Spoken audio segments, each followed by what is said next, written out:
Quand on aborde la gastronomie, tout est pluralité. Dans une recette, plusieurs ingrédients. Pour les achats, plusieurs commerçants. Dans l'assiette, plusieurs aliments. Alors oui, j'ai voulu définir ce podcast Passion sans modération comme une rencontre entre plusieurs personnalités de la sphère food.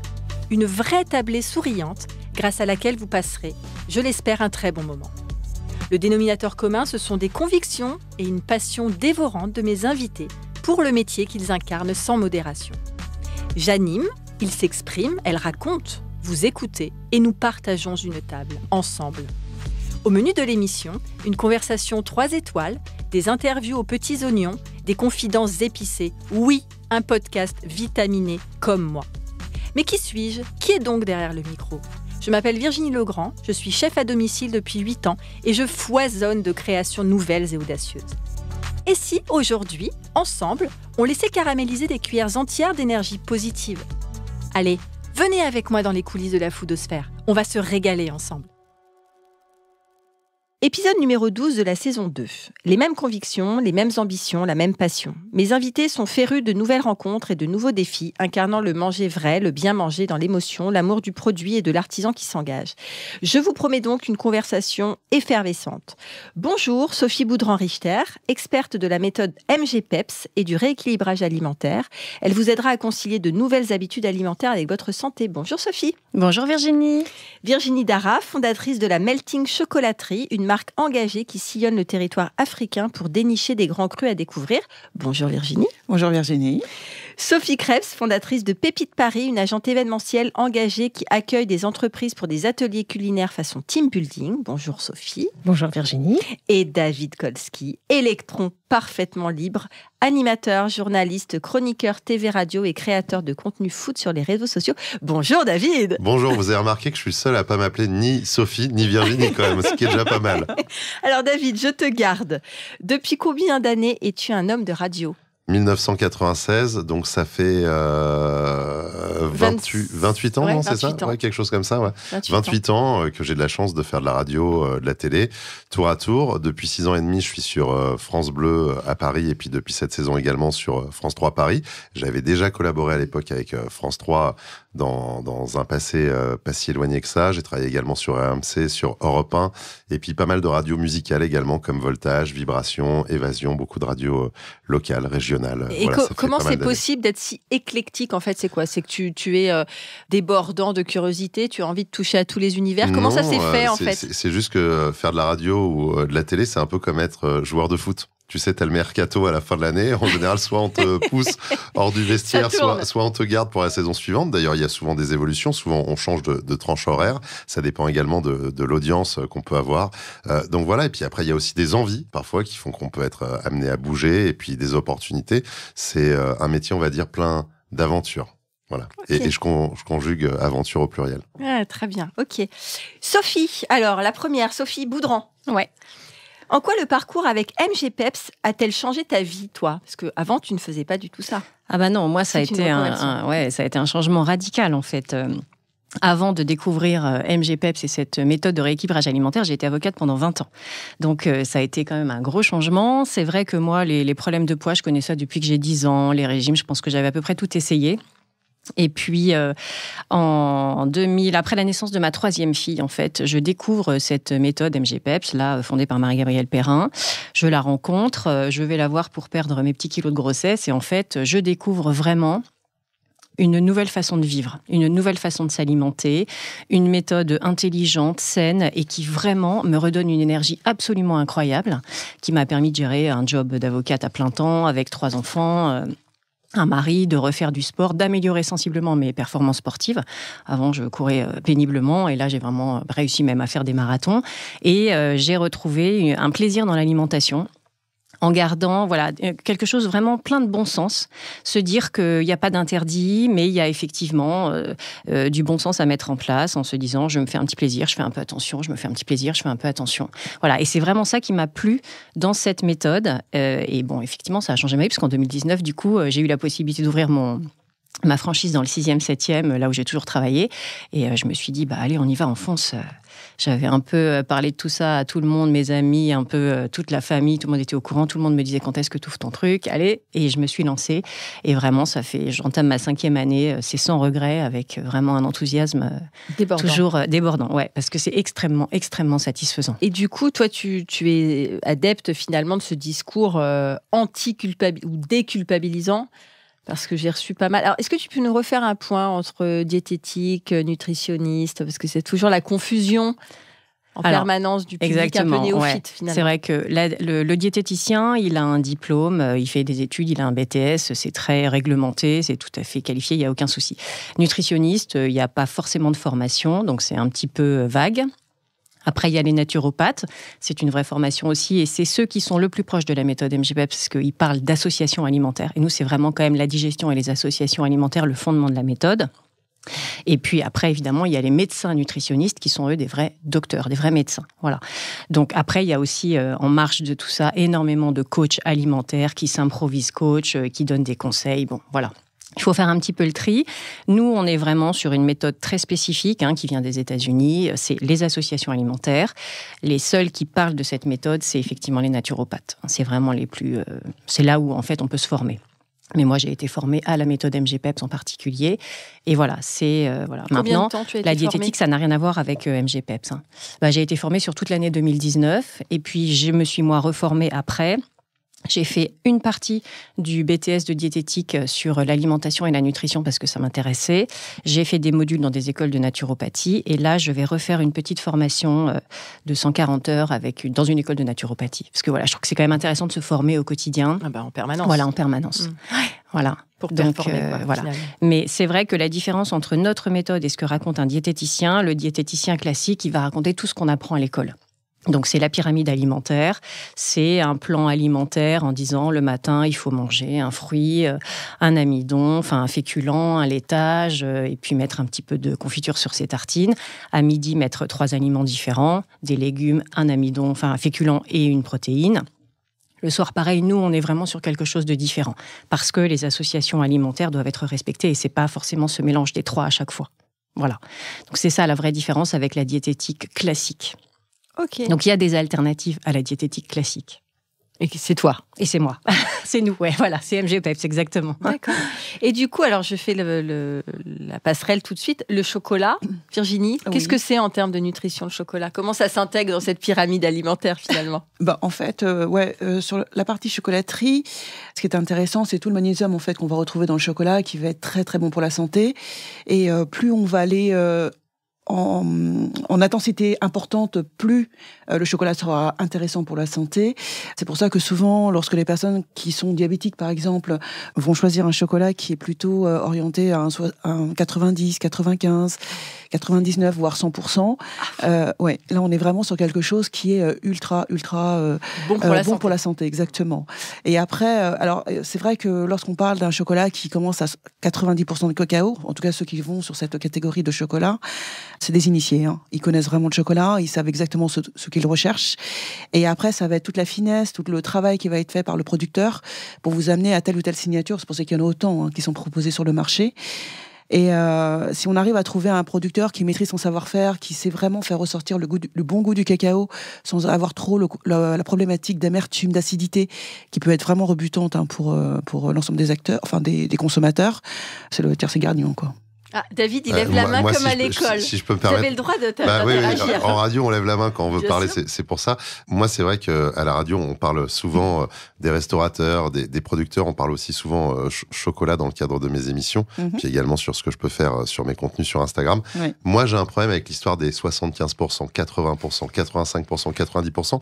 Je vais vous dire pourquoi, parce que ça a été récupéré par l'industrie agroalimentaire. Oui, et finalement, sur des tablettes de chocolat qui sont pas vraiment qualitatives, qu'on peut trouver dans la grande distribution, voilà, ils nous balancent en énorme 80%, alors que c'est pas du bon chocolat. Non, finalement, ce qui compte, c'est c'est la provenance, c'est la torréfaction, c'est ce que vont faire les artisans. Mais complètement. Et je trouve que parfois, on va avoir un chocolat beaucoup plus puissant sur un 70-75% que sur un 85% de supermarché, si je peux me permettre. Non, mais tout à fait. Et c'est pour ça que souvent, quand je fais les dégustations auprès de mes clients, souvent, ils aiment me dire moi, j'aime bien les chocolats. Alors attention, je ne veux pas aller au-dessus de 75%. Mais en fait, ça ne veut rien dire.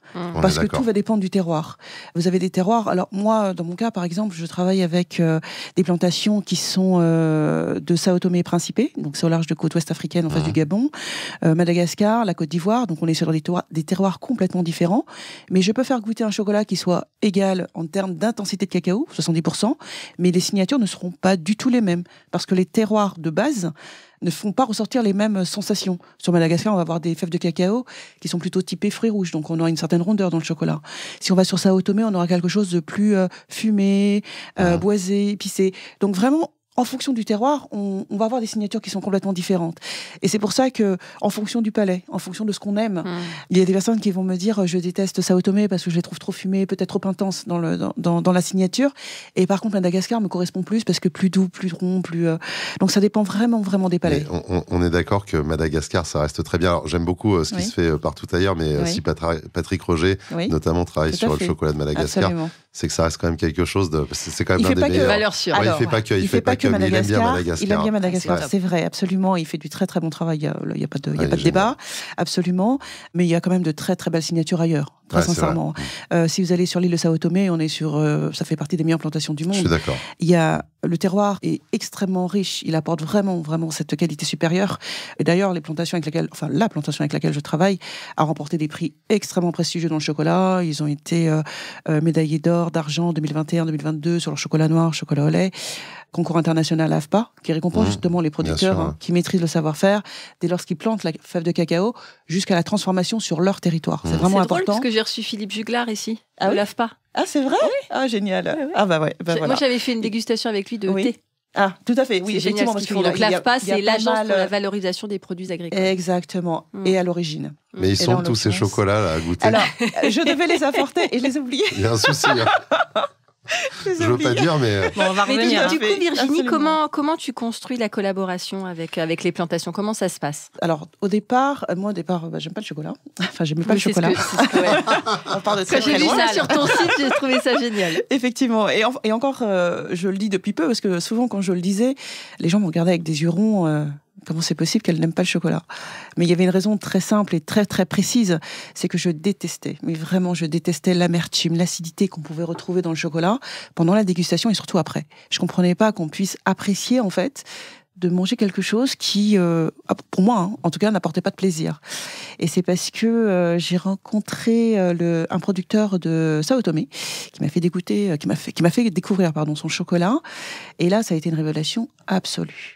Mais au-delà du produit, parce que le chocolat, on connaît un peu tous, j'ai envie de dire. L'univers, la personnalité. Exactement. Ce qui m'intéressait vraiment, c'était de mettre en avant les véritables héros de cette fabrication artisanale, parce qu'on est vraiment dans de l'artisanat, une vraie maîtrise du savoir-faire, et que tout le monde ne maîtrise pas. Et c'est pas la même chose que d'acheter les fèves de cacao, les importer, les travailler, même si ça se fait très bien, parce qu'il y en a qui maîtrisent très bien ce savoir-faire. Mais ça veut dire que sur place, il faut aussi installer toute une infrastructure, qui va permettre d'atteindre cette excellence et surtout de la préserver. Et c'est là que moi, je rentre en compte, je dirais, et que c'est là que ça devient intéressant pour moi, parce qu'on sait un peu que la filière du chocolat est un peu galvaudée et un peu spoliée par tous ces grands industriels qui ne regardent pas forcément ce qui se passe derrière, en fait, en soi. Mais moi, ce qui m'intéresse, c'est déjà de travailler en circuit court et de m'assurer que derrière, toutes mes collaborations sont saines et que l'environnement économique et social qu'il va y avoir autour de la plantation va vraiment, vraiment préserver le savoir-faire, les artisans qui sont au cœur de la plantation, par des formations, par une sécurité sociale, toutes ces petites choses, en fait, qui vont faire que les artisans vont se sentir protégés. Il y a une espèce de win-to-win au final. Moi, je les représente en France, mais sur place, eux, ils se rendent compte que leur travail n'est absolument pas vain. au contraire, et que ensemble, on arrive à faire évoluer les choses et à montrer que si on une vraie dynamique collective finalement de voilà, richesse. c'est exactement ça. C'est que vraiment, je veux qu'ensemble, on montre au monde que c'est ici que ça se passe et que c'est ces personnes-là qu'il faut récompenser de manière juste et équitable. C'est vraiment ça que je veux mettre en avant. Et c'est comme ça que je construis mes collaborations. Merci pour ce très joli discours. Oui, Sophie. Oui, alors moi je rebondis juste une toute petite seconde, Sophie 1, sur le chocolat. Moi, le chocolat, dans le cadre de mes consultations et avec mes clientes, c'est la question primordiale. Numéro 1, votre aliment préféré, c'est quoi ? Le chocolat. Si je dois faire un écart... Moi, c'est le saucisson, ça n'a rien à voir. Voilà. C'est pas très bon. J'en ai quelques-unes qui me sont un peu plus bec salé, mais globalement, 95% de mes clientes ou clients vont me dire c'est le chocolat. Et si je dois faire un écart, est-ce que je peux prendre un morceau de chocolat ? À quel moment ? Comment ? Et puis, je prends du noir. Voilà. Heureusement, il y a quand même une personne qui a ramené un petit peu de chocolat, mais c'est aucune d'entre vous. Ça va pas du tout. Alors, justement, Sophie 2.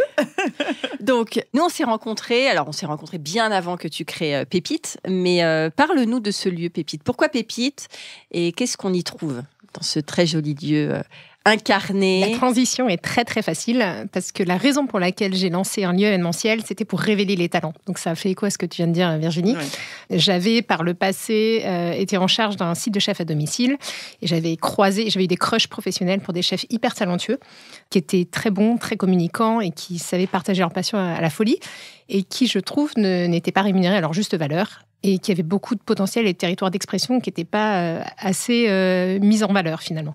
Et donc j'ai d'abord créé un atelier de cuisine avec une salle de réunion et ensuite j'ai étoffé avec plein d'autres team building pour avoir à la fois de la récurrence et permettre à mes clients de vivre des expériences engagées et qui créent de la cohésion d'équipe. Mais ça a commencé d'abord par beaucoup de gourmandise et vraiment une histoire de rencontre en fait. Alors donc, décris-nous ce lieu. Donc j'ai eu la chance de travailler il n'y a pas longtemps. Et tu reviens bientôt.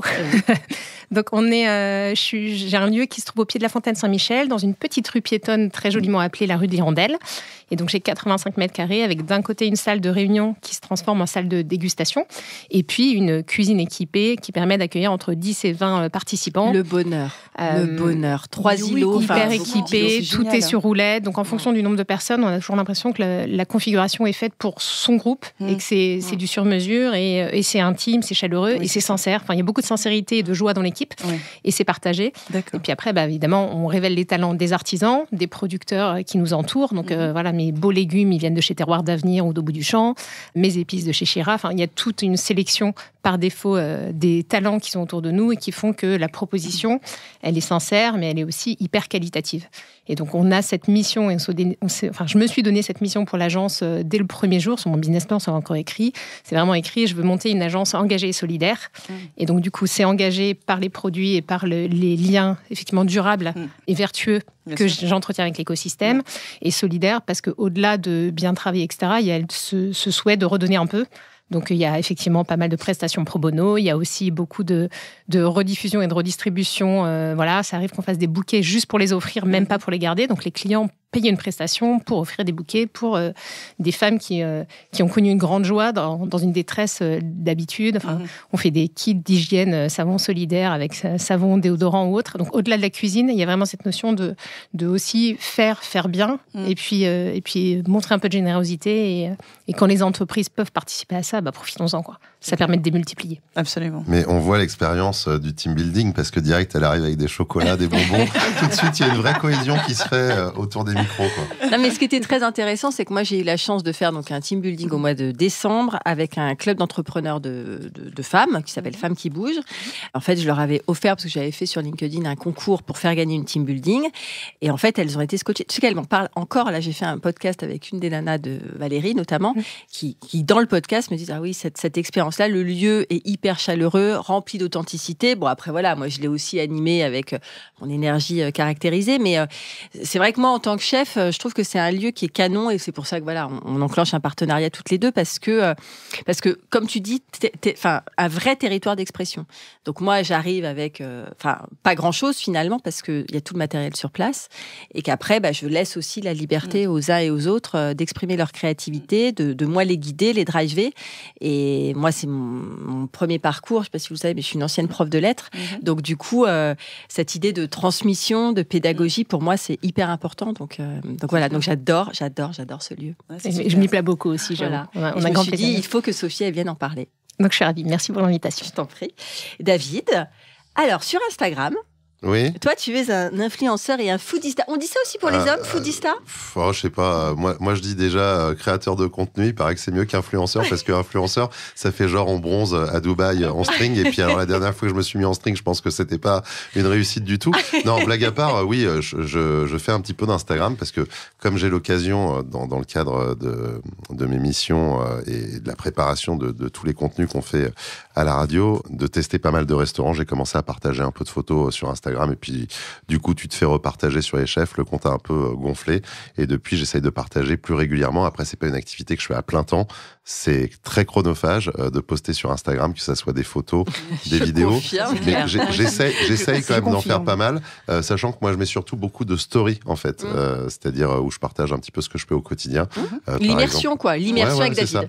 Juste avant, par exemple, j'étais chez Kmart au supermarché asiatique. Avant, j'étais manger un plat chinois dans un restaurant japonais rue Sainte-Anne. J'explique, c'est un vrai restaurant japonais, mais ils font une spécialité qui s'appelle le mapo tofu, qui est un plat qui est fait en fait à base d'une pâte de haricots, de piment du Sichuan, de poivre, de tofu et de porc haché. Ça peut se faire également avec du bœuf. Et en fait, il faut savoir que les Japonais raffolent de ce plat chinois, de ce plat du Sichuan, et qu'on en mange également au Japon. Voilà pourquoi j'ai mangé chinois dans un resto japonais. Et du coup, comment tu sélectionnes en fait les établissements ? C'est vraiment au fur et à mesure. Déjà, peut-être qu'on t'invite en disant viens voir. Ouais. Ou est-ce que toi, tu te dis voilà, j'ai envie de pénétrer dans cet univers qui m'intrigue, parce qu'il y a quand même un choix énorme. C'est variable. Alors, je suis beaucoup sollicité, notamment via les réseaux, via Instagram. Je reçois pas mal de messages de gens qui me disent vous pourriez venir manger dans le restaurant, tout ça, faire quelques stories, etc. Et c'est vrai qu'en général, ils ont tendance à nous inviter en échange de quelques posts, si tant est que ça soit bon. Sinon, moi, je poste pas.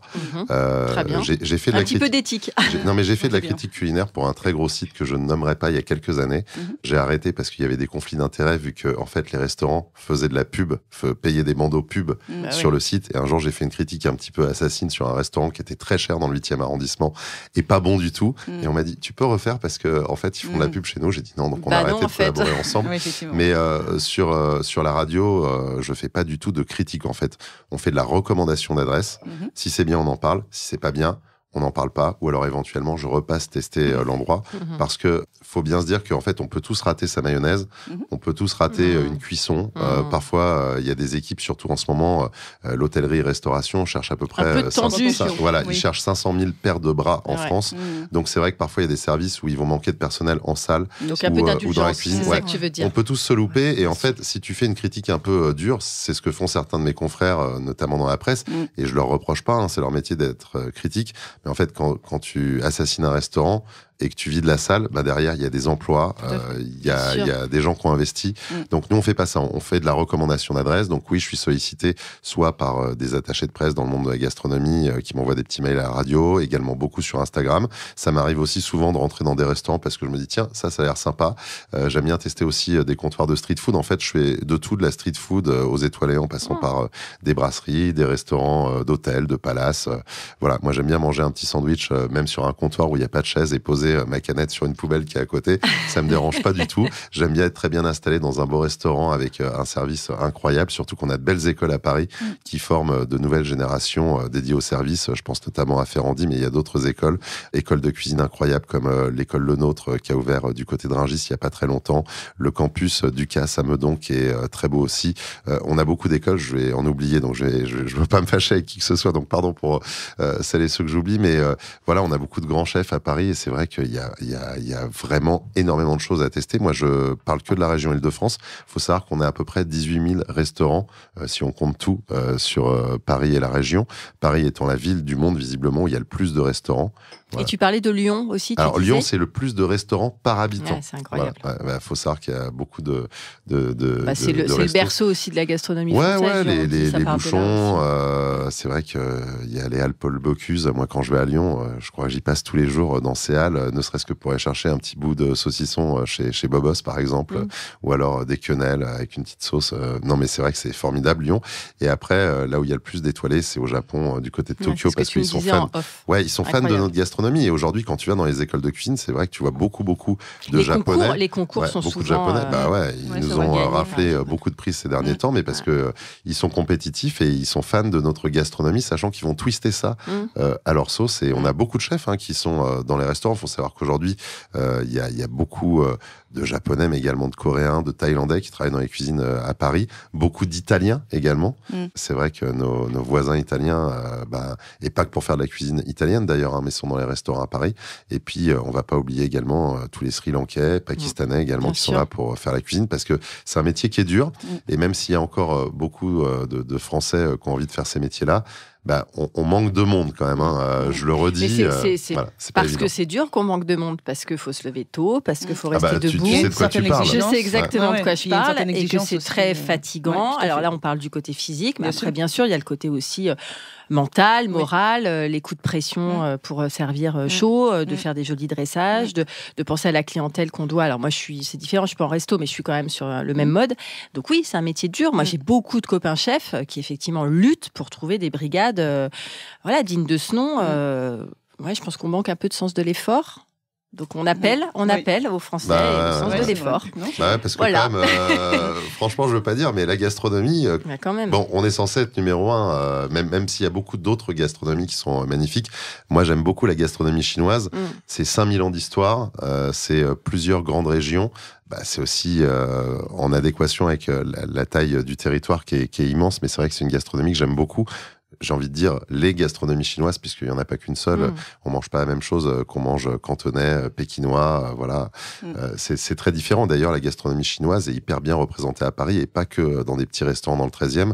On a énormément de grands restaurants asiatiques. On a le Lily au Peninsula, qui est magnifique, avec un chef, Tak, qui est passionné de cuisine cantonaise, que faisait son papa aussi, et qui s'affaire à perpétuer cette tradition, avec en plus David Bizet, qui est le chef 2 étoiles, de l'Oiseau Blanc, qui l'aide un petit peu. Ils font des collaborations. Il faut goûter les raviolis vapeur, ces dim sum qu'ils ont fait par exemple à la bouillabaisse, ou voilà, ils ont fait des mix, etc. C'est hyper intéressant. On a le Shang Palace au Shangri-La, qui est le seul restaurant chinois étoilé. Je pense qu'il y en aura d'autres très bientôt. J'ai été chez Imperial Treasure aussi il y a pas longtemps, dans le 8e arrondissement. Ils font un canard laqué qui est incroyable. Là aussi, les dim sum sont top, et ils font même des nouilles biang biang qui étaient vraiment délicieuses. Alors, donc, voilà. 15h45, ça donne faim en fait. On pourrait être sur le chocolat, sur le goûter. Non, on y va. Alors le problème, c'est parfois les desserts, c'est un petit peu compliqué. Oui, c'est ça. Ils sont pas très forts en dessert. Alors les fruits, très bons fruits. Alors ils sont forts sur des desserts, on va dire, à la base de pâtisserie française, déclinés avec des parfums un petit peu asiatiques. Notamment, les Japonais font ça très très bien, les Thaïlandais également. Sur les desserts chinois, c'est un peu plus compliqué, quoique chez Imperial Treasure, j'ai mangé des mochi. Alors, mochi, c'est un terme générique, donc on va pas préciser parce qu'en fait, il y a plusieurs sortes. Mais en gros, c'est ces petits gâteaux avec une pâte de riz. Souvent, ils mettent de la glace ou autre chose dedans. Mais là, j'en ai mangé qui était incroyable au haricot rouge. C'était d'une finesse. On avait l'impression d'avoir presque de la soie autour. Et dedans, cette pâte de haricot rouge, mais qui était pas trop sucrée, qui était d'une subtile délicatesse. C'était assez incroyable. Après les autres saveurs qu'on avait eues, je trouvais que ça venait équilibrer les choses, mais j'aurais pas dit non quand même à un petit bout de chocolat, parce que moi je suis très très chocolat, et franchement c'est quelque chose que j'adore. Alors Sophie, justement, on parlait de manger, parce que je pense qu'on est tous autour de cette table très très gourmand et gourmande. C'est le nerf de la guerre. Quels sont pour toi les piliers d'une bonne hygiène alimentaire? Si tu avais quelques conseils, donc sans trop culpabiliser les gens, mais pour indiquer comment fonctionner, comment réfléchir à ses repas au quotidien. Alors, l'idée d'une bonne hygiène alimentaire, moi, c'est un peu ce que j'explique à mes clientes, parce que quand elles viennent me voir, je leur dis, on n'est pas là pour faire un régime. Tu dis souvent, je te coupe, tu dis souvent cliente, on est sur une majorité. Je suis pas médecin, donc je dis pas patiente. Mais tu dis mes clientes, que des femmes. Parce que cliente, je le fais de façon générale, mais j'ai des clients comme des clientes. J'ai les deux, absolument. Non, mais c'est vrai que je dis cliente, c'est plus facile, parce que sinon, je ne vais pas dire cliente à chaque fois, parce que sinon, ça va être un petit peu plus long. Non, le principe, effectivement, c'est vraiment d'avoir un équilibre alimentaire, et l'équilibre alimentaire, il passe vraiment par du bon sens. Donc, le bon sens, c'est effectivement se dire que la majorité de son alimentation, ça doit être composé de produits naturels, le plus brut possible, de saison. Après, si on arrive à trouver des produits bio, évidemment, c'est mieux. Mais après, l'idée, c'est quand même d'avoir des produits qui sont le moins ultra-transformés possible. Et se dire que dans son frigo, il faut qu'on ait majoritairement des légumes, des fruits, des laitages, du fromage, des protéines. Des herbes aromatiques fraîches. Des épices, voilà, ça à fond. Et ça, je le dis, qu'elles soient fraîches, congelées, déshydratées. Remplacez le sel par des épices parce que vraiment, le sel, c'est mauvais. Il y en a déjà naturellement présent dans les aliments. Ça n'est absolument pas la peine d'en rajouter. C'est vraiment mauvais pour la santé. Donc, on enlève vraiment complètement le sel.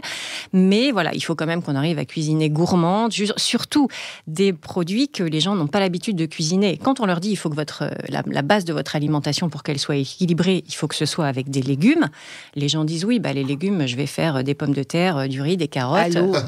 Et je dis non. Un petit peu de créativité, monsieur. Créativité, cuisiner des blettes, cuisiner des fenouils, cuisiner des fonds d'artichaut. Je veux dire, il y a des recettes qu'on peut faire avec ces produits-là. Souvent, les gens ne les utilisent jamais parce qu'ils ne savent pas les cuisiner.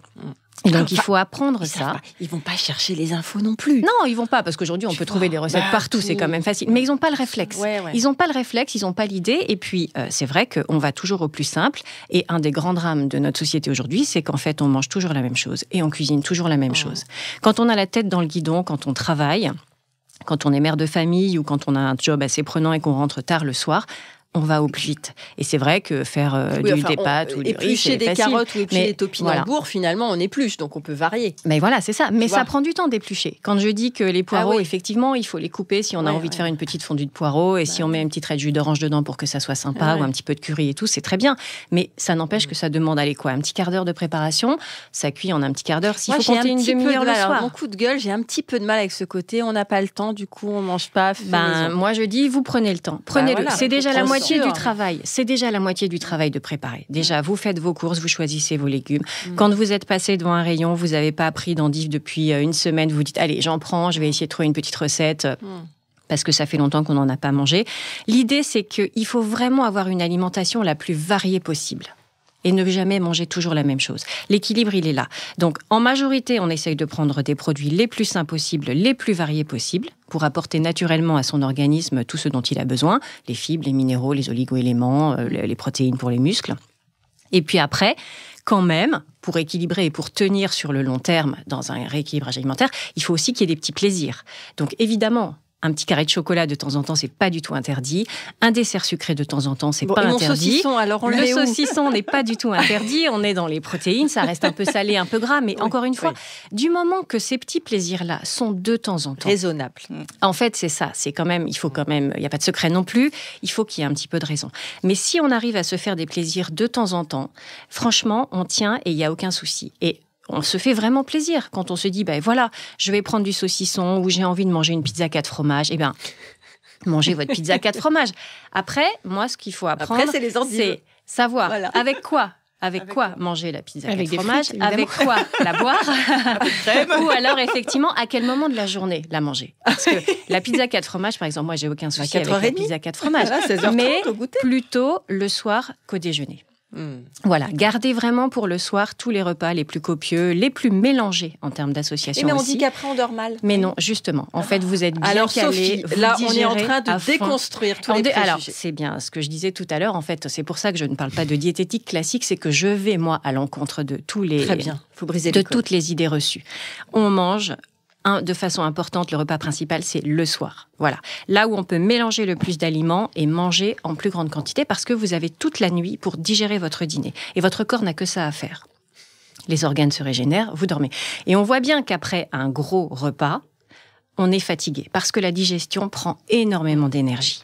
Donc, si vous gardez votre repas principal pour le soir, vous dormez, vous êtes plutôt calé, vous dormez mieux. Moi, j'ai vraiment des gens qui ont le sommeil qui s'améliore sensiblement. Et vous gardez le matin et à midi des repas très légers pour que vous soyez vraiment en super forme toute la journée. Et ça, en termes de regain d'énergie, de rentabilité au travail, quand vous ne mangez pas une pizza à midi, mais que vous la mangez le soir et qu'à midi, vous mangez plutôt un petit carpaccio, quelque chose de plus léger, franchement, vous êtes super efficace toute l'après-midi. Il n'y a plus de coup de barre après le déjeuner. Alors, tu parlais de et ça, durée, c'est radical. Tu disais pendant la durée du rééquilibrage. Grosso modo, on est sur combien de temps ? Les gens qui font appel à toi, le suivi dure combien de temps ? Pour moi, quand on commence un programme, en général, la première semaine, ça consiste en un gros nettoyage de l'organisme parce qu'il y a quand même des changements un petit peu importants. Enfin, on rééquilibre un peu. On perd entre 2 et 2,5 kg. Et après, on est sur 1 kilo par semaine. Donc, quelqu'un qui vient me voir avec 10 kilos à perdre, par exemple, s'il est sérieux, qui vraiment respecte bien les menus, suit bien les principes, en 10 semaines, ça peut être réglé. Voilà. Après, il peut y avoir des petits écarts. Est-ce qu'on doit réduire les quantités ? Moi, par exemple, je mange beaucoup. Alors, mais je suis plutôt sur la même lignée. Je me suis rééquilibré, entre guillemets, tout seul. Je prends pas de petit déjeuner. Je fais un bon repas en général le midi, mais c'est vrai qu'en général, après, ça me casse un peu pour bosser. J'ai envie de faire la sieste. Mais le soir, je mange encore plus. Mais c'est vrai que moi, j'ai un problème, c'est sur les histoires de quantité, quoi. Alors, les quantités, le matin, ça doit rester vraiment très léger. Moins on mange le matin, plus on digère facilement, plus on laisse de temps au corps, en fait, pour assimiler ce qui a été mangé avant de passer au repas suivant. L'idée, c'est ça, c'est de laisser le temps au corps d'assimiler chaque repas avant de passer au repas suivant. Donc, le matin, la tranche horaire, elle n'est pas très longue, parce qu'on mange petit déjeuner vers 7-8 heures, on remange vers 13 heures. Il faut que ce soit léger. Donc, plus c'est léger, mieux c'est. Un yaourt, un fruit, vraiment léger. Donc, pas de un salé. Aliment. Pas forcément du salé, mais ça peut être éventuellement un œuf. Pourquoi pas ? Moi, j'aime autant un petit fruit, ça réveille l'organisme doucement, on le prend tout seul, ça apporte un peu de fibres, un peu de vitamines, un peu de sucre, voilà, c'est fait. D'accord. Il faut toujours un fruit par jour, donc comme ça, le matin, c'est bon. Et à midi, voilà, plutôt quelque chose de léger et si possible sans féculents. Les féculents, c'est vraiment quelque chose qui est long à digérer, qui est difficile à associer, donc on les évite au déjeuner. Alors à midi, vous faites une petite salade, même une viande, un légume, peu importe, plutôt légumes sans amidon. Et en quantité, un plat. L'équivalent d'un plat. Un plat au restaurant. Toi qui vas au restaurant tout le temps, facile. Un plat. Okay. Non, un plat, pas d'entrée, pas de dessert, un plat, un café. L'entrecôte, 350 grammes, il n'y a pas de souci ? Alors, 350 grammes, ça fait peut-être un peu beaucoup. Mais après, un plat, oui, plutôt peut-être quand même 150-200 grammes. Voilà, tu me testes là. Mais non, l'idée, c'est ça. Et après, par contre, le soir, en revanche, on mange à satiété. Donc là, pour le coup, ton entrecôte 350 grammes, le soir, aucun problème. Par contre... C'est génial, plutôt, non, mais c'est super. Mais par contre, plutôt avec des haricots verts qu'avec des pommes de terre grenaille. Le truc, il est là, c'est les associations. C'est de se dire que majoritairement, on essaye d'associer les protéines avec des légumes, de faire des amidons, donc féculents. Les amidons, c'est la catégorie des féculents, mais au sens large. Il y a beaucoup plus de choses dans les amidons que simplement les féculents qu'on connaît de façon classique, pommes de terre, pain, patrie. Tu parlais du marron, parce que tu avais commenté quand j'avais fait ma pavlova et tu avais dit finalement. Elle est parfaite, la pavlova, parce que d'abord, il n'y a pas de farine dedans. C'est juste un petit peu sucré quand même, effectivement. Mais c'est un des desserts MGPEPS super, parce que comme il y a des fruits crus et qu'il n'y a pas de farine, ça peut se marier très bien, sauf dans le cas du marron, parce que ça reste avec effectivement un amidon. La châtaigne, c'est de l'amidon. Et la sauce béarnaise avec l'entrecôte, Alors, la sauce béarnaise avec l'entrecôte, il n'y a aucun souci. La mayonnaise avec les crevettes, il n'y a aucun souci. Mais Par contre, pas de frites, pas de pain. Voilà, tu vois, c'est ça. En fait, la méthode MGPEPS, c'est vraiment un jeu. Tu connais Enfin, moi, ce que j'apprends à mes clientes, c'est effectivement les différentes catégories d'aliments. Donc, ceux qui se marient avec tout, les amidons, les protéines, et puis en gros, les aliments acides. Et une fois qu'on a compris comment on les combine ensemble, une fois que tu as compris que croissant et jus d'orange, ça ne marchait pas, et ben, tu prends ton croissant avec un café, ton jus d'orange avec un yaourt, et tout va bien. Voilà. Donc, en fait, rien n'est interdit, on ne supprime rien, on apprend à combiner. C'est mes combinaisons. Voilà. Enfin, l'entrecôte sans les frites, ça va quand même être compliqué. Je pensais que tu allais dire l'entrecôte et le croissant. Encore une fois, c'est pas interdit. L'entrecôte frite, on peut très bien la faire pour se faire plaisir, il n'y a aucun souci. Mais ça ne doit pas être toutes les semaines. Ça ne doit pas être la majorité du temps, je prends protéines avec des amidons. Tous les midis. Et par contre, on a le droit de prendre les frites, du coup, mais sans entrecôte. Voilà. C'est mieux. Exactement. Voilà. La petite assiette de frites avec les copines, c'est et le verre de vin.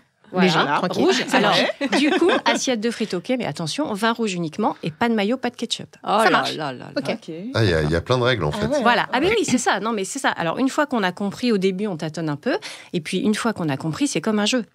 Moi, j'arrive au restaurant maintenant, je regarde la carte, je me dis, tiens, ça marche, ça marche pas, ça, je vais prendre, mais je vais changer l'accompagnement.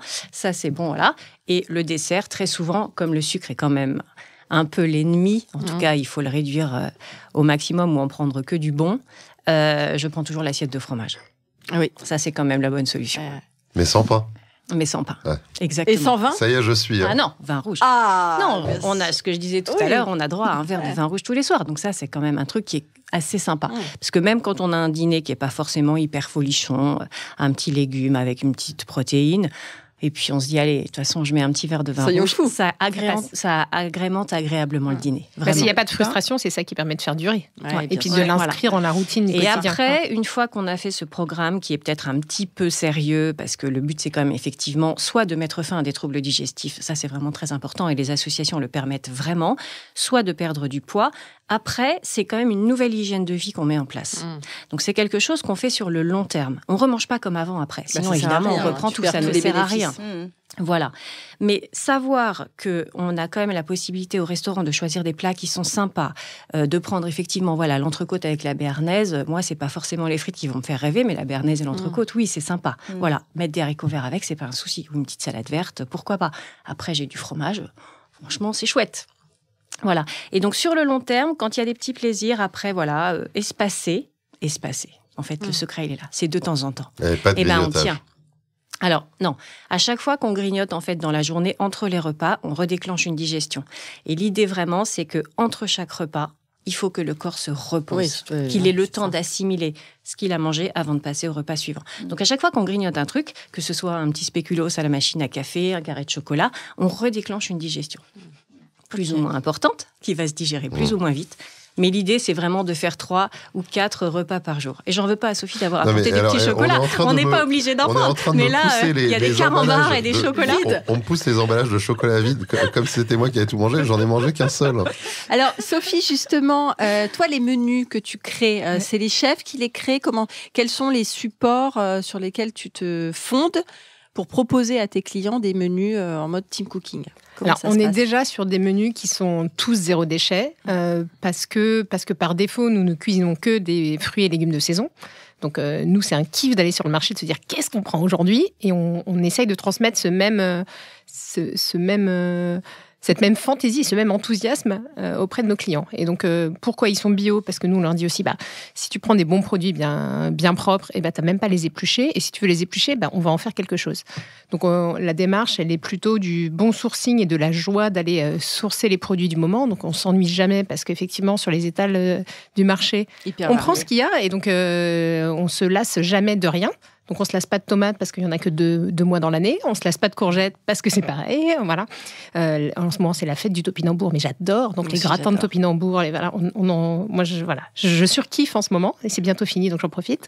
C'est un jeu aussi. Et puis, comme on a beaucoup d'ateliers qui sont conçus, et celui qu'on vend le plus, c'est l'atelier Top Chef. Donc, on propose un garde-manger pour l'entrée, pour le plat et pour le dessert. Et c'est aux clients, ensemble, par équipe, d'aller inventer la recette qui va avec.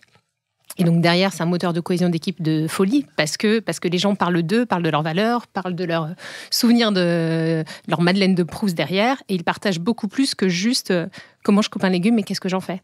Et donc cette dynamique-là de créativité autour des beaux produits, toujours de saison, toujours bio, effectivement, ça a un prix, mais c'est tellement magique. On ressort tous hyper fiers, et puis on se régale. Et bizarrement, tous les produits de saison, ils ont toujours des belles couleurs.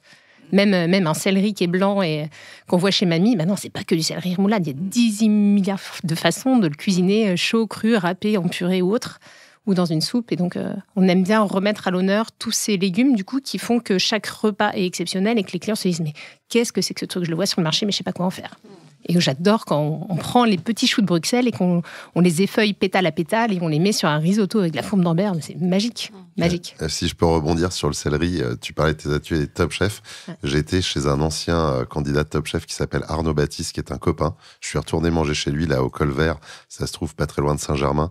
Il fait une entrée avec plusieurs sortes de céleri. C'est incroyable. C'est ma cantine, le Col Vert, rue Saint-André-des-Arts, c'est juste derrière. C'est incroyable ce qu'il arrive à faire avec du céleri. Moi, c'est vrai que je suis pas trop légumes, là. Je suis plus frites, béarnaise et tout ça. Enfin, tout ce qui se mange, j'adore. Hein. J'aime aussi les légumes, mais ouais, on peut faire des choses incroyables avec du céleri, je suis d'accord. Donc on remet à l'honneur et on apporte de la diversité dans l'assiette aussi. Et puis, comme on travaille sur des produits qu'on connaît pas forcément et on a toujours un ingrédient bizarre, ou alors sur un risotto, on va mettre une fève de tonka, on dit c'est un des ingrédients obligatoires. Ah et mince, qu'est-ce que je fais avec un bout de chocolat dans mon risotto? On va le râper avec des champignons, c'est merveilleux. Et donc les chefs sont des accompagnateurs et donc ils suggèrent des idées, ils donnent les 2-3 petits tips qui vont bien pour valoriser le produit dans son intégralité et de la plus jolie des façons qui soit, et que chacun reparte avec plein de trucs et astuces en tête. Et on voit vraiment la fierté des équipes quand elles présentent leur plat à leurs collègues et qu'elles l'apportent à table et à l'assiette super joliment dressée, bien centrée, bien volumineux, etc. Enfin, il y a une joie aussi partagée jusqu'à inventer le nom de la recette et puis l'expliquer aux collègues, quoi. Ça, c'est chouette. Donc c'est une vraie expérience et du coup je fais le lien comme quoi j'aime bien parce que j'analyse les choses. Donc c'est une expérience de créativité, une expérience culinaire, une expérience collective aussi, parce que ça c'est très très intéressant et moi qui le fais souvent, j'explique aussi aux élèves finalement que la cuisine c'est illimité et qu'en fait c'est top de se sentir libre en cuisine parce que justement on peut faire tout avec n'importe quoi. Moi j'ai un copain chef à La Roche-sur-Yon, il a fait un dessert à base de topinambour et de café. Et je me suis dit, ouais, mais t'es taré. Bah non, c'est génial. Ouais. Donc c'est ça aussi, c'est montrer, pour dire, sortir aussi de cette routine en permanence, de se dire, voilà, on fait ça avec ça parce que c'est le code, parce que c'est la tradition, d'être un peu aussi insolent et impertinent, je trouve que c'est intéressant. Alors, Virginie, j'ai lu sur ton site, Melting Évasion est bien plus qu'une expérience. C'est un voyage multisensoriel où les goûts, les parfums, les émotions et les connexions humaines se fusionnent pour créer des instants magiques. Absolument. Alors, c'est quoi ces instants magiques que tu vas offrir à tes clients? En fait, ça rejoint aussi ce que disait... Oh, c'est bizarre. Il y a des choses cohérentes à cette table. Bah tiens, c'est pas fait exprès. mais c'est tellement ça, en fait. Et en fait, moi, ce que j'adore, c'est justement quand je rencontre mes clients et clientes et que, donc, on parle de chocolat et souvent, les personnes ont tendance à limiter un petit peu le côté chocolat associé à quelque chose. On mange du chocolat sans forcément l'associer à un ingrédient, une épice ou ce genre de choses. Et moi, ce que j'adore, c'est quand je leur fais découvrir justement des sélections que j'ai faites. Là, j'ai 3 sélections de chocolat avec du gingembre, du poivre et du piment. Et on ne soupçonne absolument pas le pouvoir qu'a le chocolat pour créer justement ces émotions dès lors qu'on goûte le chocolat. Et par exemple, quand je fais goûter un chocolat noir de 70%, 75% avec du gingembre, par exemple.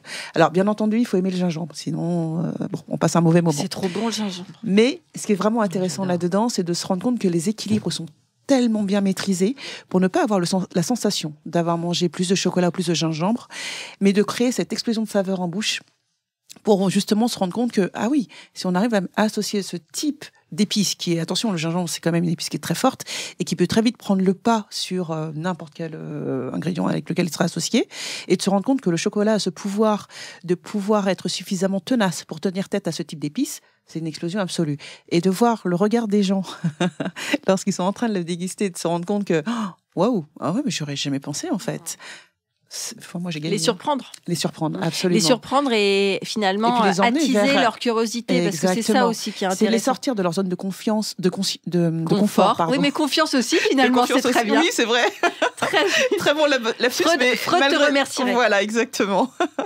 Mais effectivement, c'est de sortir cette zone de conscience et de confort, en fait, où on a l'habitude de manger un carré de chocolat et on veut le manger, soit on le mange seul, soit on l'associe avec un morceau de pain, enfin, chacun fera ce qu'il voudra.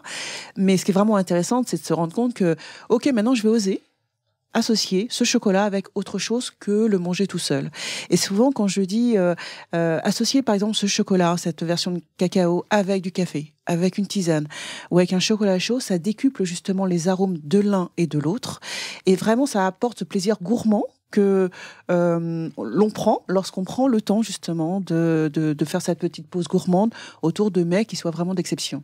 Et ça, c'est un kiff absolu. Moi, ce que j'aime bien aussi, c'est avec du mucilage. Parce qu'on fait des petits cocktails avec du mucilage maintenant. Alors, rappelle ce que c'est que le mucilage. Si tu peux réexpliquer ce que c'est, parce que c'est toi la spécialiste, on va te laisser faire. Non. Moi, ce que j'aime bien, c'est surtout quand je dis aux gens de choisir une association avec autre chose que le manger tout seul, c'est les alcools, ça va être le vin, ça va être même les fromages aussi, qui sont...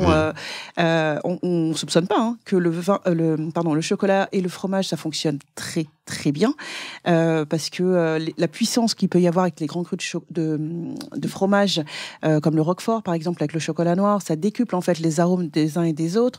Tout ça, enfin tous ces mélanges là, on n'ose pas les faire, mais si on prend le temps d'associer un vin qu'on aime bien avec un chocolat qu'on a l'habitude de déguster, on arrive à avoir ces explosions de saveurs. Et ça, j'adore. Je ne sais pas si tu connais Édouard Chocolatier et le chef chocolatier Edwin, mais il faut absolument que vous vous parliez parce que je pense que vous allez vous entendre. Il va y avoir un coup de foudre, vraiment, parce que lui, il a un côté un petit peu foufou, alchimiste et psychologue, parce que finalement, le chocolat, quand on arrive à décrire ce qu'on va ressentir avant même de le manger, c'est vrai qu'on peut avoir des sensations qui sont inégalées avec les chocolats. Absolument. Tu as tout à fait raison. En fait, c'est ce qui m'a, moi, motivée à aller dans le chocolat, parce que comme je disais tout à l'heure, je n'aimais pas du tout le chocolat. Mais ce qui a créé cette bascule, c'est parce que justement, j'ai goûté un chocolat qui m'a créé des émotions que je n'avais jamais ressenties jusqu'alors. Mais un plaisir gourmand qui était tellement intense pendant la dégustation et surtout après, parce que c'est surtout après que je redoutais le côté amertume, acidité, qui en plus est très tenace, qui peut rester très longtemps en bouche. Là, c'était absolument pas le cas. Et de me dire à quel point ça peut me créer une émotion de plaisir forte après et pendant des heures, je me suis dit, mais il faut vraiment faire quelque chose et il faut amener les gens à redécouvrir ce genre de choses pour qu'ils reprennent plaisir avec des vrais chocolats. Alors bien sûr, ça ne fonctionne qu'avec du vrai chocolat. Rééduquer, en fait, d'une certaine manière. C'est exactement ça. Elle a raison de préciser, parce que c'est vrai qu'un vrai chocolat, tu as cette acidité ou ce goût fumé, ou parfois un côté un peu terreux qui peut te rester sur une longueur en bouche, alors que les mauvais chocolats, entre guillemets, ceux dont on parlait, les grandes surfaces, en fait, il te reste que le sucre après. C'est ça, le sucre et le gras. Et c'est ça la problématique, c'est que on a tellement été éduqués à manger des chocolats très sucrés, très gras, que les gens ont du mal après à revenir vers les fondamentaux. C'est votre rôle. Exactement, et c'est ça que je fais systématiquement lorsque je fais mes dégustations de chocolat. J'ai déjà eu des réflexions, on me disait... je le trouve c'est abrupt. Pas assez sucré, pas assez gras. Oui, mais enfin, normalement, c'est pas gras et c'est pas sucré, le chocolat. Ça marche pas comme ça. Oui, mais Sophie, ça, moi, je peux rebondir là-dessus. En fait, on a un vrai sujet, là, de rééduquer le palais. Absolument. Rééduquer le palais avec des vrais goûts. Exactement. Et alors, c'est vrai que le chocolat, moi aussi, il faut privilégier la qualité sur la quantité de tous les chocolats qu'on peut trouver dans les supermarchés. Parler de viande, manger moins de viande, mais autant en manger un peu moins souvent. Et donc ça, moi, ça va très bien avec tout ce que je raconte toute la journée. Un peu moins souvent, mais de bien meilleure qualité et du très bon. Et quand on a envie de se faire un plaisir avec du chocolat, on prend du très bon. C'est ça. Voilà. Mais c'est souvent ce que j'explique, parce que, par exemple, il y a des personnes qui vont me dire « Ah non, mais moi, quand j'ai une tablette de chocolat, il faut que je la termine. » Que ce soit chocolat noir ou chocolat au lait, ok. Et je leur explique ok. Alors, par exemple, si on va sur du chocolat au lait, vous allez terminer la tablette de chocolat, parce que forcément, sur une tablette dite industrielle, forcément, il y a beaucoup de sucre, il y a beaucoup de gras, et c'est travaillé de manière à ce qu'on ait envie d'y retourner. Donc, ok, vous allez manger votre tablette de chocolat, mais 9 fois sur 10, à la fin, vous aurez mal au cœur. Il n'y a pas de débat, et on me dit systématiquement, oui, c'est vrai qu'après, j'ai un peu mal au cœur, c'est compliqué. Très bien. Par contre, si vous allez chez un vrai artisan, quelqu'un qui maîtrise vraiment son savoir-faire, je peux vous assurer que même si vous mangez une tablette de chocolat entière, jamais vous serez écœuré. Il n'y aura pas ce problème de gras ou de trop de sucre. Par contre, avoir mangé un carré, voire 2, il y aura une satiété qui va s'installer et on aura eu ce plaisir gourmand, en fait, pendant la dégustation et même après, et on n'aura pas besoin d'aller plus loin au final. Et là, on aura mangé un chocolat qui sera vraiment de qualité, vraiment, qui apportera vraiment ce plaisir gourmand qu'on recherche un peu tous au final. Et là, on est dans du vrai. Mais évidemment, c'est important ce que tu dis et ce que tu dis également par rapport au rééquilibrage alimentaire, parce que c'est vrai que les industriels, ils font des choses qui sont très sucrées, très salées. Tu parlais tout à l'heure aussi des produits transformés. C'est pour masquer. Parce que le sel et le sucre, ça envoie des messages au cerveau en disant j'en veux encore, alors qu'un chocolat de qualité, effectivement, la satiété arrive rapidement, parce qu'un chocolat très puissant, finalement, parfois, tu te dis même, j'en veux pas plus. Mais oui, il fait le job. Et c'est ça sa force. Et c'est comme ça qu'on arrive à différencier l'artisan qui maîtrise son savoir-faire de celui qui sait pas faire et qui va proposer un produit qui sera ultra transformé. Et on n'aura plus vraiment, véritablement, le vrai goût du cacao. Après, si on est tout à fait honnête les uns envers les autres et par rapport aux gens qui nous écoutent, moi, je partage entièrement ce discours, manger moins de viande, mais prendre de la viande de meilleure qualité, le meilleur chocolat, etc. Le problème, c'est que ça ne s'adresse quand même pas à toutes les bourses. Parce qu'il y a un moment, moi j'ai une bonne partie de ma famille qui est également dans le monde de la cuisine ou de la boucherie ou pâtissier chocolatier. C'est vrai qu'il y a des gens pour qui, quand on leur dit manger moins de viande, mais mieux, eux, le problème, c'est que le steak surgelé par boîte de 10, moitié soja, moitié viande, c'est déjà le mieux. Oui, tout à fait. Donc à un moment, Il y a des gens qui ne peuvent pas se payer mieux que ça. Et quand on voit, par exemple, le Nutella, pour citer cette marque, c'est quand même le produit le plus acheté en grande consommation. Et c'est pas pour rien. Oui, mais c'est pas cher. Oui, je sais. Un bout de pain, du Nutella, et hop, on va faire des goûters pour plein d'enfants. Et parfois, il y a des gens, malheureusement, qui peuvent pas accéder à mieux. Je suis complètement d'accord. Mais c'est effectivement la difficulté supplémentaire, au final. Parce que même s'ils apprécient effectivement le produit qu'on va leur proposer, quand on va annoncer les tarifs, alors c'est vrai, on n'est pas du tout sur les mêmes standards, c'est une évidence. Mais la problématique, elle est aussi dans le fait de ne pas avoir éduqué dès le départ que la notion de qualité. Exactement. En fait. Et qu'un vrai chocolat, c'est plutôt ce prix-là, et c'est pas du tout le prix qu'on a en grande surface. Et ça devrait même pas s'appeler du chocolat en fait. C'est ça, absolument. C'est ça. Absolument. Mais ça, c'est vrai que c'est dérivé de cacao. C'est quand même un vrai sujet. Bien manger, ça coûte très cher. Moi, je le vois quand j'ai des clientes, des mères de famille qui ont 3 ou 4 enfants, et quand je leur dis, écoutez, maintenant, la majorité de votre alimentation, il va falloir que ça soit des protéines, des légumes, des fruits, des laitages, du fromage. Et effectivement, le pâte, le pain, le riz, les pommes de terre, on ne va pas du tout les supprimer, loin de là. Mais on va les réduire, on va en prendre un peu moins souvent. C'est un vrai sujet parce que le panier de courses, il est 2 fois plus cher. Et c'est vrai que bien manger, ça coûte cher. Tout ça alors que nos producteurs et nos agriculteurs sont eux-mêmes mal rémunérés. Et c'est là qu'on se dit que finalement, il y a plein d'intermédiaires et qu'il y a un gros souci par rapport à ça. C'est pour ça qu'on parle beaucoup de plus en plus du circuit court. C'est l'idéal. Aller au direct, d'aller chercher chez les producteurs, de respecter et d'aller discuter aussi avec eux. Parce que je pense que l'échange permet aussi de comprendre, d'être lucide et de ne pas rester focalisé sur ce qu'on peut entendre à droite et à gauche. Et finalement, il faudrait peut-être revenir aller à la rencontre, en fait. À un temps plus ancien où à l'époque, finalement, le chocolat, c'était un produit de luxe. Et il faudrait peut-être se dire que finalement, et ça va arranger les gens qui font du rééquilibrage alimentaire, du chocolat, on n'en mange qu'une fois par mois, mais on en prend du bon, du vrai chocolat, plutôt que de se dire, tiens, on va se prendre des trucs sucrés avec du chocolat. C'est devenu un produit de grande consommation, alors qu'à la base, ça devrait pas l'être, c'est un produit de luxe. Exactement, et en plus, le fait de proposer du chocolat toute l'année aussi, c'est pas tout à fait normal. On est censé respecter une certaine saisonnalité. Il peut y avoir en plus je sais que par exemple sur Sao Tomé, il peut arriver un moment où la récolte n'est pas la bonne, en tout cas elle répond pas aux critères d'excellence dont on a besoin pour sortir telle fève de cacao, telle tablette de chocolat, et là ça veut dire qu'il faut sauter un cycle. Et après, il suffit de l'expliquer à mes clients en disant, je suis désolée, mais pour celle-ci, je pourrais pas vous la proposer parce que pour l'instant, on ne l'a pas, en tout cas répond pas aux normes de qualité qui ont été instaurées, et ça se comprend parfaitement. Mais la problématique, c'est qu'on ne l'a jamais expliqué. On a tellement eu des linéaires de chocolat en grande surface disponibles toute l'année qu'on se dit, c'est étonnant quand même qu'il n'y ait pas de chocolat. Pourquoi ? En fait, c'est pas normal qu'il y en ait, mais malheureusement. Mais on ne connaît plus le manque aujourd'hui. En fait, on est dans une société de telle surconsommation, on a tellement de propositions, on a tellement de choix. Tout à l'heure, on attend la fraise, on attend la rhubarbe, on attend le topinambour, on attend la tomate bonne et savoureuse. Tu voulais dire quelque chose ? Moi, petite, je me rappelle que le saumon fumé, on ne l'avait qu'à Noël. Oui. Et là, il est sans arrêt en promo tout le long de l'année. Alors, il est tout gras. Moi, j'adore parce qu'il y a toujours des passerelles implicites qui se font et instinctives. J'adore. Faut arrêter le saumon fumé. La truite fumée élevée en France, carrément d'accord. Et avec une alimentation 100% française dans nos rivières, c'est quand même mieux que le saumon qui vient de je sais pas où. C'est ça. Et qui est plein de plomb, plein de. Alors, tu parlais d'enfance. Je reprends la main. Allez. Donc, c'est parfait. J'attendais quand est-ce que je pouvais le placer. Et là, on y va. Confessions intimes. Quelle transition. Alors, du coup, pour conclure, dans un premier temps, cette session de convivialité très gourmande, un passage de la littérature proustienne qui me rappelle à ma première vie de professeur de lettres. Donc, vous anticipez la question, commencez à réfléchir déjà. Mais quand d'un passé ancien, rien ne subsiste, après la mort des êtres, après la destruction des choses, seule, plus frêle mais plus vivace, plus immatérielle, plus persistante, plus fidèle, l'odeur et la saveur restent encore longtemps, comme des âmes, à se rappeler, à attendre, à espérer, sur la ruine de tout le reste, à porter sans fléchir, sur leur gouttelette presque impalpable, l'édifice immense du souvenir. Quelle est votre Madeleine de Proust ? Eh oui, ça c'est hyper dur, ça.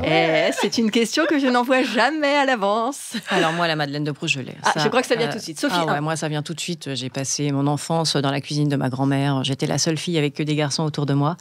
Elle cuisinait beaucoup et elle avait une vraie petite spécialité, alors qui a été gardée dans un cadre MGPEPS pour se faire un vrai petit plaisir de temps en temps. Elle faisait des beignets à la crème pâtissière. Oh là oui. Alors entre les beignets et la crème pâtissière. Elle faisait la pâte à beignets, évidemment, maison. Les œufs venaient du poulailler, donc c'était vraiment excellent. La pâtissière aussi. En fait, elle faisait congeler les petits cubes de crème pâtissière et une fois qu'elle les sortait, et après elle les enrobait dans la petite pâte à beignets, elle mettait ça dans sa friteuse. Elle avait une friteuse où on faisait des frites, des petites pommes de terre du jardin. Et ça, ce souvenir-là de petits beignets à la crème pâtissière. On sent la nostalgie. Ah ouais. Ah, super. Ça, vraiment. Merci Sophie. Alors moi, ce serait... Alors ça rejoint aussi le côté gourmand. C'est souvent très gourmand, c'est ça, les madeleines de Proust. C'est vrai, oui, c'est absolument. jamais la poêlée de haricots verts. Non, non. Non, ça va être les crêpes que ma maman préparait quand on était petits, avec ma sœur et mon frère. Alors c'est vrai que c'est une image qui me revient comme ça, un peu en flash. C'est le but. Ouais, tout à fait. Ouais, en fait, ma maman préparait des crêpes le mercredi souvent, et on adorait ça. Mais on adorait vraiment ça. Et dès que j'ai été en âge de pouvoir les faire, alors en plus très jeune, parce que je sais plus, ça doit être en 3e ou je sais plus, j'avais une classe, un cours de SVT ou je sais plus, autour du manuel, et on nous avait proposé une recette de pâte à crêpes. Et je m'étais empressée de la ramener à la maison. En me disant, attention, moi aussi, je sais faire les crêpes. Et depuis, c'est resté. Et c'est vrai que les crêpes, à chaque fois, on me dit, Virginie, tu veux pas faire des crêpes, tu maîtrises plutôt bien le sujet. Ok, allons-y. Et donc ça, c'est assez... c'est une excellente question, mais ouais, c'est plutôt les crêpes. Super. Ouais. Sophie ? Définitivement, l'œuf à la coque. On va chercher l'œuf au poulailler, et ça y est, il est dans la casserole, et pain beurre, c'est fini. C'est un rituel que j'essaie de faire avec les enfants le dimanche soir quand on ne sait pas trop quoi faire. Ouais. C'est vraiment ce moment chaleureux où l'œuf, il est bien jaune, il est bien goûtu, mais voilà, il sort du cul de la poule, quoi. Et avec des petites mouillettes de petits bâtonnets de comté, c'est encore meilleur et encore plus digeste. Incroyable. Ah oui. Et ça, c'est vraiment top. Oh là, on va tester. Super, ouais. En fait, tu fais une fondue à l'œuf. Exactement. Et ça, c'est super digeste. Oh, c'est une bonne idée. Ouais, j'aurais jamais pensé. Avec un petit peu de noix de muscade aussi. Parce que ce petit goût de noix de muscade sur l'œuf, je trouve que c'est quand même canon. Plus que n'importe quel David, une idée ? Alors, je veux pas esquiver la question, mais je vais l'esquiver quand même. C'est comme quand on me demande, c'est quoi le dernier bon restaurant que tu as fait, une adresse coup de cœur, etc. C'est pas que je suis indécis, je suis plutôt un garçon qui a plutôt des idées précises sur pas mal de choses, je pense qu'on l'a entendu. Mais alors, une madeleine de Proust, c'est hyper compliqué parce qu'en fait, j'aime tellement de choses. J'adore le gratin dauphinois, j'adore un bon burger, j'adore le poulet de ma maman, surtout qu'en général, mon papa, il me met la carcasse dans une assiette et j'attaque directement par la carcasse, le croupion, ronger les os, sachant que le poulet, c'est l'une des rares choses qu'on peut manger avec les mains au restaurant et ce n'est pas impoli. C'est accepté dans les codes, y compris dans un restaurant très chic.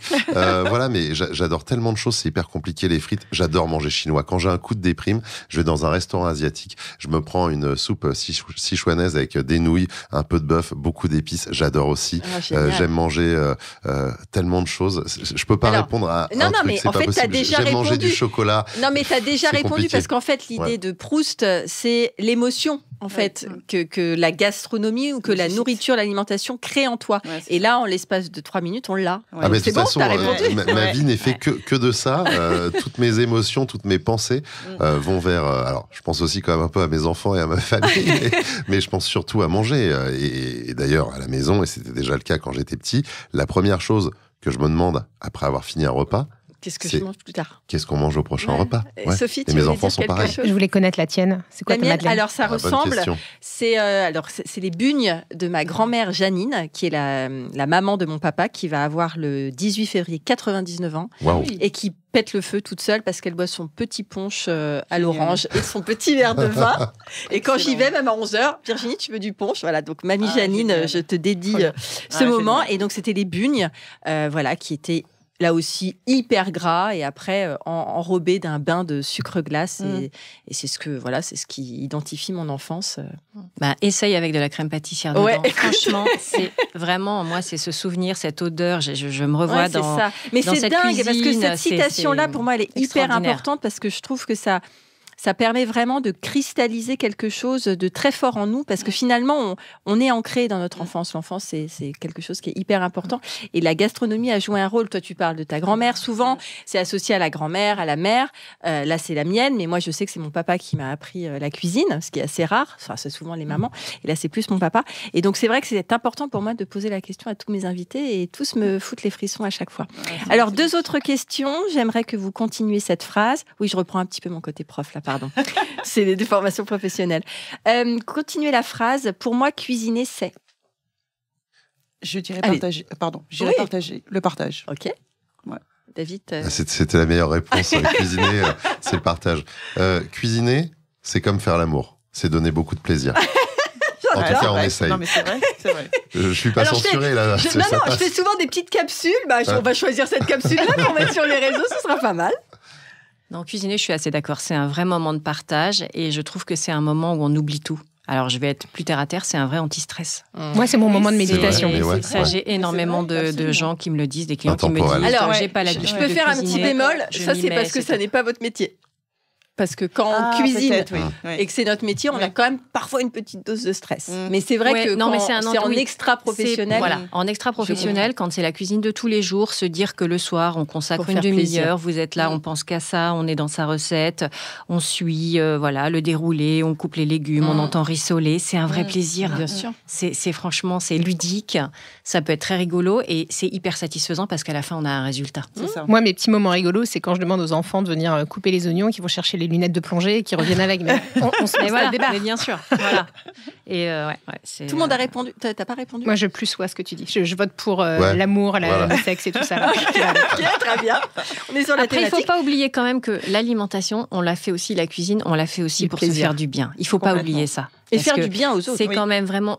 l'aspect santé, indépendamment de tout le reste aussi, c'est quand même vraiment hyper important. Aujourd'hui, c'est un vrai sujet de société. Oui, respecter notre Moi corps. qui ai fait quelques interventions dans des écoles, de petites conférences en hygiène alimentaire, on a quand même un vrai problème là. Donc c'est vrai qu'il faut vraiment rééduquer le palais de nos enfants, leur apprendre à mieux manger, leur apprendre à cuisiner, les réconcilier avec les produits le fait maison, avec le fait maison, avec voilà. Et ça peut être un vrai moment de partage, effectivement. Et ça, il faut vraiment aller de l'avant là-dedans, parce que sinon on va se retrouver dans 20-30 ans avec des services de santé en cardiologie et en diabétologie qui seront surchargés. Je vais faire un rembobinage sur l'histoire de la Madeleine de Proust, parce qu'en fait, je suis en train de penser... on parle, tu l'as trouvé en fait. Non, mais on parle de je disais, c'est comme faire l'amour. Et toi, tu me dis, pour toi, c'est pareil. C'est vrai que c'est proche du sexe. On s'éloigne un peu, mais c'est vrai que bien manger, c'est un orgasme. Moi, quand je suis à table, vraiment, je prends un plaisir qui est incroyable.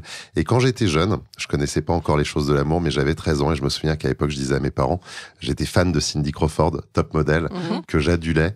Et je disais toujours, et il y avait un chef qu'on voyait beaucoup à la télé à l'époque, c'était Feu Bernard Loiseau, qui malheureusement nous a quittés. Et je disais toujours à mes parents, entre une nuit avec Cindy Crawford et aller manger chez Bernard Loiseau, je prends Bernard Loiseau. Et une nuit avec Bernard Loiseau? Non.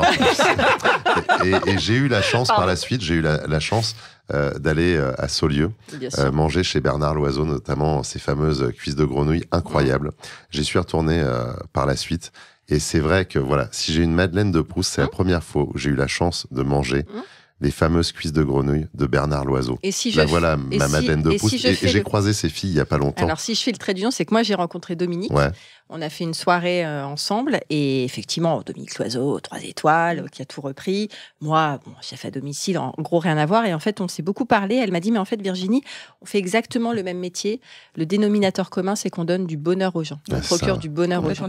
Et effectivement, voilà, c'était pour... Et maintenant, ces filles qui continuent, notamment Bérangère, avec qui j'étais il y a encore... quelques semaines, et voilà.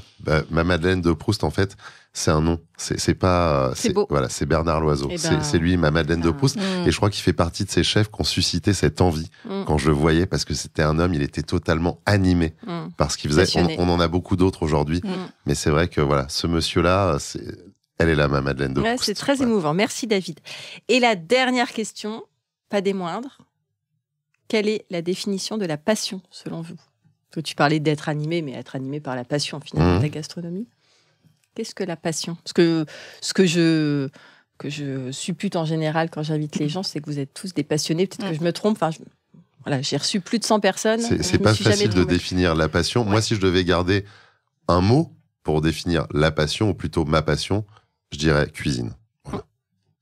Moi, je dirais énergie, parce que c'est une énergie sans fin. Enfin, quand on fait quelque chose qui nous anime, mais avec passion, ça nous procure de l'énergie plus que ça nous en consomme. Donc, il y a un équilibrage en faveur de... Ça me donne plus d'énergie que ça m'en prend. C'est pour ça qu'on déplace le curseur toujours un petit peu plus. Ça motive, en fait, c'est certain. Ouais, je suis assez d'accord, ça donne de l'énergie, c'est de l'enthousiasme. Quand on aime de la ce qu'on joie, fait, tout court, on peut faire... Ouais, c'est hyper satisfaisant. Alors, moi, j'aurais tendance à parler de découverte, en fait. Moi, ce qui me passionne, c'est d'aller découvrir de nouvelles choses et de pouvoir après les partager. Parce que je dis qu'on est meilleur, en fait, quand on a vécu la chose, qu'on l'a ressenti. Et le fait de l'avoir repartagé après aux personnes qui nous entourent, on voit le regard qu'ils ont sur nous en se disant « Ah ouais, ça a l'air pas mal. Je veux moi aussi savoir de quoi on parle. » Donc j'aime ce côté... transmission aussi. Ouais, exactement. Mais finalement, ce qui nous réunit tous, et on ne se connaît pas les uns les autres. Non, c'est vrai. Il y a un truc qui se passe. Il manque juste un peu plus à manger au milieu de la table et un peu à boire. Mais finalement, c'est l'humain qui est au centre de tout. Parce que ce qu'on voit, c'est qu'il y a des belles histoires, des beaux parcours de femmes, d'hommes, de gens qui travaillent aussi nos terres, d'artisans, de chefs, de cuisiniers, comme toi aussi. Et je pense que c'est ça qui nous réunit, c'est aussi cet échange. Et il y a un truc qui est très fort. Et finalement, il n'y a rien de mieux que de se réunir autour d'une belle table. Enfin, moi, je connais rien de mieux. Vraiment. Bah, c'est bien parce que ce sera je vais faire ma conclusion, mais quand j'ai voulu créer ce podcast, je l'ai jamais dit, mais effectivement, c'était ça qui m'intéressait. C'était connecter les gens qui sont comme moi, qui ont les mêmes vibrations gastronomiques très, très, très, très hypertrophiées, on va dire. Et ce qui est très chouette, c'est qu'il n'y a pas eu une seule émission du podcast, c'est la 33e aujourd'hui, où personne ne m'a dit ça. C'est-à-dire, voilà, on a été connectés, on est les mêmes personnes, il s'est passé quelque chose. Et je suis hyper fière de ça, en fait. Ouais. Donc, je ne l'ai jamais dit à l'antenne, mais je le dis. C'est une très belle réussite. Et je fais ma petite conclusion. Je suis désolée, après, on va être obligé de se laisser. Mais après, on part manger, non ? Quel dommage. Je crois que là, l'entrecôte de 350 grammes avec la béarnaise, tu prendras les frites, tu me donneras la béarnaise. Moi, j'ai 2-3 recommandations à demander. Là, j'ai 2-3 trucs. Voilà. Alors, du chocolat pour finir. Voilà, exactement. Chocolat, ça marche avec tout. C'est un universel. Absolument. Bonne nouvelle. Bien sûr. Alors aujourd'hui, cette tablée enthousiaste a abordé avec le sourire les notions de plaisir, de créativité et de curiosité, s'exprimer avec fantaisie, faire l'éloge du savoir-faire et de l'artisanat, susciter des émotions saines et collectives. 4 personnalités avec un sens de l'engagement et un amour du partage sans égal. Merci Sophie 1. Merci beaucoup Virginie. Merci Sophie 2. Avec plaisir. Merci Virginie. Merci beaucoup. Merci David. Et merci Virginie. Vivement le prochain enregistrement polyphonique pour me régaler avec de très très belles histoires. Ça y est, notre rencontre prend fin. Merci à tous mes invités d'avoir accepté mon invitation et d'avoir joué le jeu de la sincérité et de l'authenticité. Merci à vous d'avoir suivi nos échanges. J'espère que ce podcast, Passion sans modération, a nourri votre curiosité et qu'il vous a donné faim. J'ai aimé, en effet, mettre en lumière toutes les personnalités qui contribuent à faire de l'alimentation et de la gastronomie une pierre angulaire de notre beau pays et de notre art de vivre. Alors, on se donne rendez-vous au prochain épisode ? Pour prolonger l'expérience gourmande, retrouvez moi et mon univers sur mon site communique-passion.fr. Créons-nous prochainement un rendez-vous dans votre cuisine pour un menu qui nous ressemble à l'occasion d'un événement qui vous rassemble. Vive le fait maison et vive la passion!